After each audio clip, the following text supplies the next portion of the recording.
Hongera sana kwa timu ya taifa ya Tanzania kwa kuweza kufika katika hatua ya fainali, lakini sio timu ya taifa kubwa, ni timu ya taifa ya under 17 au Serengeti Boys, timu ya taifa ambaye inajumuisha vijana wa chini ya umri wa miaka 17. Wamefika katika hatua ya michuano ya fainali AFCON ya mwaka huu 2026 wakimtoa Egypt kwa penalti wakienda Egypt kupiga penalti ya mwisho, na penalti ya mwisho wakikosa na Tanzania wamepata.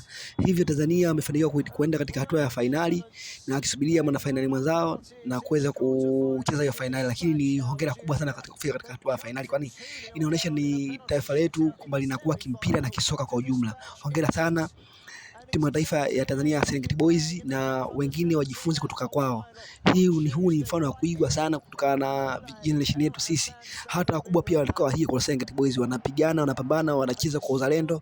Hii ndio tofauti kati ya Serengeti Boys na generation nyingine za ukuaji katika soka letu la Bongo. Timu za wakubwa na timu za wengine tofauti sana. Serengeti Boys wanashindana na timu za taifa hasa za kina mama, lakini sio za kubwa muda mwingine inazingua kweli. Lakini Serengeti Boys wameonyesha uthubutu kwamba kitu chote kinawezekana chini ya mtu yoyote, kwa sababu hakupita hatua hiyo kwa bahati mbaya tu, wamepita hatua hiyo kwa kuondoa vigogo wakubwa tu kama hao Egypt. Hivyo hongera sana timu ya Serengeti Boys ya Tanzania.